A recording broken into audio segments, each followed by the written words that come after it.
ಎಲ್ರಿಗೂ ನಮಸ್ಕಾರ. ನಾನು doctor Abhilash, MBBS MD internal medicine, working at Aishwarya hospital as consultant physician. ಇವತ್ತು ನಾನು ಹೈಪರ್ ಟೆನ್ಷನ್ ಬಗ್ಗೆ ಹೇಳ್ತೀನಿ. ಹೈಪರ್ ಟೆನ್ಷನ್ ಅಂದರೆ BP ಹೆಚ್ಚಿರೋದು.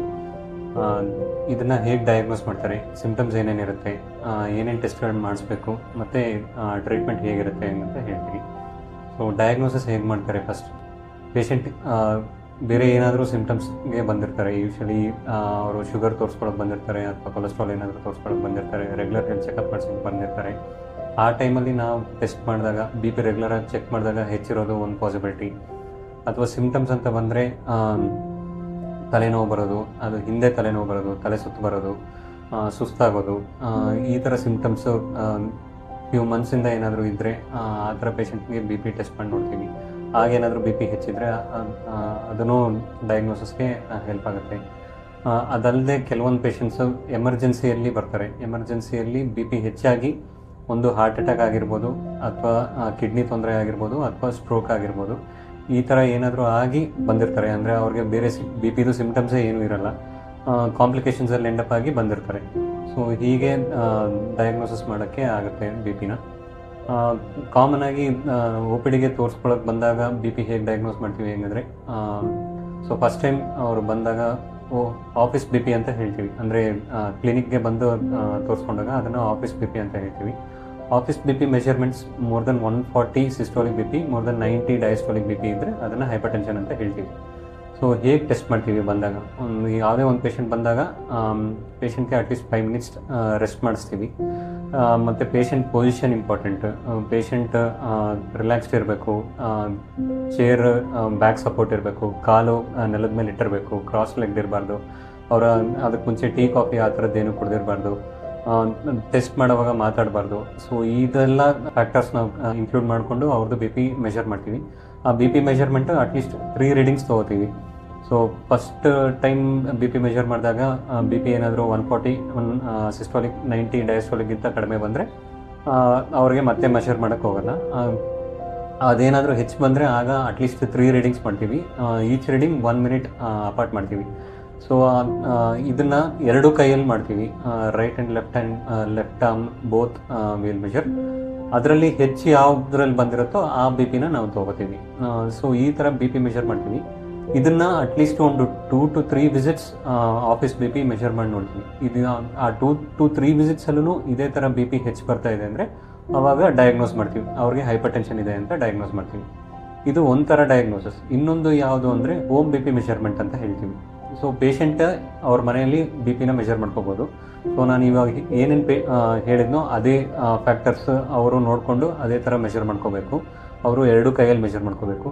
ಯೂಶ್ವಲಿ ಮಾರ್ನಿಂಗ್ ಮತ್ತು ಈವ್ನಿಂಗ್ ಮೆಷರ್ ಮಾಡೋಕ್ಕೆ ಹೇಳ್ತೀವಿ. ಅದನ್ನು 1 ವೀಕ್ ಕಂಪ್ಲೀಟ್ ರೀಡಿಂಗ್ಸ್ ತೊಗೊಳಕ್ಕೆ ಹೇಳ್ತೀವಿ.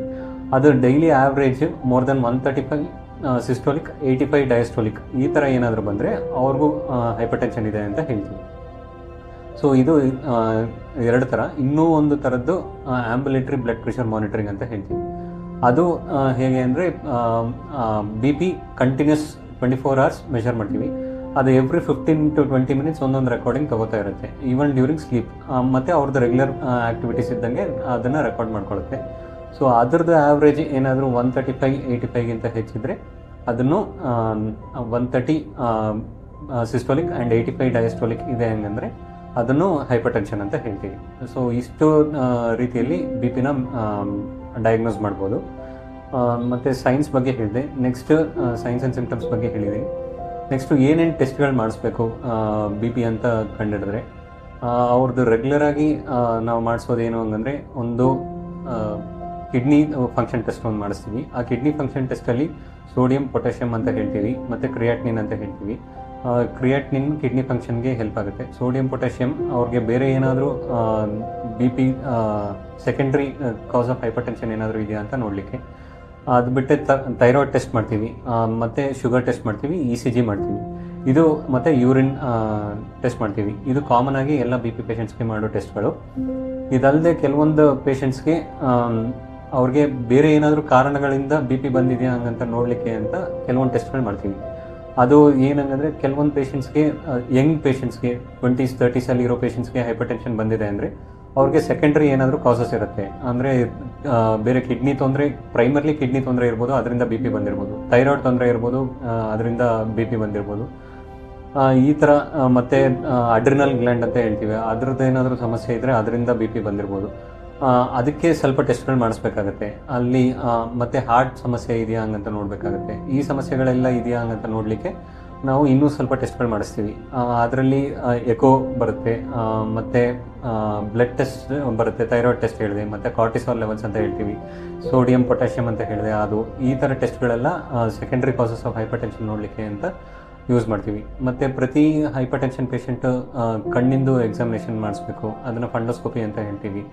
ಇದು ಕಾಂಪ್ಲಿಕೇಶನ್ಸ್ ಏನಾದರೂ ಆಗ್ತಿದೆಯಾ ಅಂತ ನೋಡಲಿಕ್ಕೆ. ಮತ್ತು ಕಾಲಿಂದು ಬಿ ಪಿ ಮೆಷರ್ ಮಾಡಿ ನೋಡ್ತೀವಿ, ಅದನ್ನು ಆ್ಯಂಕಲ್ ಬ್ರೇಕಲ್ ಪ್ರೆಷರ್ ಇಂಡೆಕ್ಸ್ ಅಂತ ಹೇಳ್ತಾರೆ. ಸೊ ಅಲ್ಲಿ ಏನಾದರೂ ಪೆರಿಫರಲ್ ವ್ಯಾಸ್ಕ್ಯುಲರ್ ಡಿಸೀಸ್ ಆಗ್ತಿದೆಯಾ ಅಂತ ನೋಡಬೇಕಾಗುತ್ತೆ. ಕಾಲಿಂದು ರಕ್ತನಾಳಗಳು ಬ್ಲಾಕ್ ಏನಾದರೂ ಆಗಿದೆಯಾ ಅಂತ ನೋಡಲಿಕ್ಕೆ ಅಂತ ಆ ಥರ ಬ್ಲಡ್ ಪ್ರೆಷರ್ ಮೆಷರ್ ಮಾಡಿ ನೋಡ್ತೀವಿ. ಸೊ ಇದೆಲ್ಲ ಟೆಸ್ಟ್ಗಳು ಮಾಡಿಸ್ಬೇಕಾಗತ್ತೆ. ಕೊನೆಗೆ ಟ್ರೀಟ್ಮೆಂಟ್ ಅಂತ ಬಂದಾಗ ಏನೇನಿರುತ್ತೆ, ಒಂದು ಲೈಫ್ ಸ್ಟೈಲ್ ಚೇಂಜಸ್, ಮತ್ತು ಡಯಟ್, ಮತ್ತು ಟ್ಯಾಬ್ಲೆಟ್ಸ್. ಲೈಫ್ ಸ್ಟೈಲ್ ಚೇಂಜಸಲ್ಲಿ ವೆಯ್ಟ್ ಏನಾದರೂ ಹೆಚ್ಚಿದ್ರೆ ವೆಯ್ಟ್ ರಿಡ್ಯೂಸ್ ಮಾಡಬೇಕು, BMI ನಾರ್ಮಲ್ ಮೇಂಟೈನ್ ಮಾಡಬೇಕು, ಸಾಲ್ಟ್ ರೆಸ್ಟ್ರಿಕ್ಟ್ ಮಾಡಬೇಕು, ಪೊಟ್ಯಾಷಿಯಮ್ ರಿಚ್ ಡಯಟ್ ತೊಗೋಬೇಕು, ಅದರಲ್ಲಿ ಫ್ರೂಟ್ಸ್, ವೆಜಿಟೇಬಲ್ಸ್, ಗ್ರೀನ್ ಲೀವ್ಸ್ ಎಲ್ಲ ತೊಗೋಬೇಕು. ಮತ್ತು ಫಿಸಿಕಲ್ ಆ್ಯಕ್ಟಿವಿಟಿ ಇರಬೇಕು, ಅಟ್ಲೀಸ್ಟ್ ಒಂದು 30 to 40 minutes every day physical activity ಮಾಡಬೇಕು. ಮತ್ತು ಸ್ಟ್ರೆಸ್ ಫ್ರೀ ಇರೋದಕ್ಕೆ ಬೇರೆ ಮೆಡಿಟೇಷನ್, ಯೋಗ ಆ ಥರ ಏನಾದರೂ ಮಾಡಬೇಕಾಗತ್ತೆ. ಇದೆಲ್ಲ physical life style and dietary changes. ಮತ್ತು ಟ್ಯಾಬ್ಲೆಟ್ಸ್ ಅಂತ ಬಂದಾಗ ಒಂದು 3 ಗ್ರೂಪ್ ಆಫ್ ಡ್ರಗ್ಸ್ ಇರುತ್ತೆ ಕಾಮನ್ಲಿ ನಾವು ಯೂಸ್ ಮಾಡೋದು. ಒಂದು ACE ಇನ್ಹಿಬಿಟರ್ಸ್ ಅಂತ ಹೇಳ್ತೀವಿ, ಆರ್ ARBs ಅಂತ ಹೇಳ್ತೀವಿ. ನೆಕ್ಸ್ಟ್ CCBs ಅಂತ ಹೇಳ್ತೀವಿ, ಅದನ್ನು ಕ್ಯಾಲ್ಶಿಯಂ ಚಾನಲ್ ಬ್ಲಾಕರ್ಸ್ ಅಂತ ಹೇಳ್ತೀವಿ.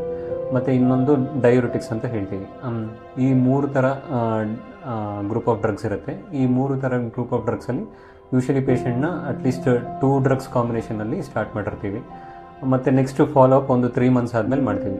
ಸೊ 3 ಮಂತ್ಸಲ್ಲಿ ಬಿ ಪಿ ರೆಡ್ಯೂಸ್ ಆಗಿದೆ ಹೆಂಗಂದರೆ ಅದೇ ಟ್ಯಾಬ್ಲೆಟ್ಸ್ನ ಕಂಟಿನ್ಯೂ ಮಾಡ್ತೀವಿ. ಬಿ ಪಿ ರೆಡ್ಯೂಸ್ ಆಗಲಿಲ್ಲ ಅಂದರೆ ಇನ್ನೊಂದು ಟ್ಯಾಬ್ಲೆಟ್ ಆ್ಯಡ್ ಮಾಡ್ತೀವಿ. ಹೀಗೆ ಬಿ ಪಿ ಅವ್ರದ್ದು ನೋಡಿಕೊಂಡು ಹೇಗಿದೆಯೋ ಹಾಗೆ ಟ್ಯಾಬ್ಲೆಟ್ಸ್ನ ನಾವು ಅಡ್ಜಸ್ಟ್ ಮಾಡ್ತೀವಿ. ಪ್ರತಿ ಸಲ ಪೇಷಂಟ್ ಬಂದಾಗ ಅವ್ರದ್ದು ಟ್ಯಾಬ್ಲೆಟ್ಸ್ ಹೇಗೆ ತೊಗೋತಾ ಇದ್ದಾರೆ ಅಂತ ನೋಡ್ತೀವಿ, ಕಾಂಪ್ಲೇಂಟ್ ಇದ್ದಾರೆ ನೋಡ್ತೀವಿ, ಅದರಿಂದ ಏನಾದರೂ ಸೈಡ್ ಎಫೆಕ್ಟ್ಸ್ ಆಗ್ತಿದೆಯಾ ಅಂತ ನೋಡ್ತೀವಿ, ಅದನ್ನು ಟಾಲ್ರೇಟ್ ಮಾಡ್ತಿದ್ದಾರಾ ಇಲ್ವಾ ಅಂತ ನೋಡ್ತೀವಿ. ಸೊ ಈ ಥರ ಪ್ರತಿ ಪೇಷಂಟ್ಗೂ ಇಂಡಿವಿಜುವಲಾಗಿ ಏನು ತೊಂದರೆ ಇದೆ ಅಂತ ಅದನ್ನು ಅಡ್ರೆಸ್ ಮಾಡ್ತೀವಿ. ಇನ್ನೂ ಏನಾದರೂ ಸಮಸ್ಯೆಗಳಿದ್ದರೆ ನೀವು ಡೈರೆಕ್ಟಾಗಿ ಬಂದು ನಮ್ಮನ್ನು ಐಶ್ವರ್ಯ ಹಾಸ್ಪಿಟಲಲ್ಲಿ ಕಾಂಟ್ಯಾಕ್ಟ್ ಮಾಡ್ಬೋದು. Thank you.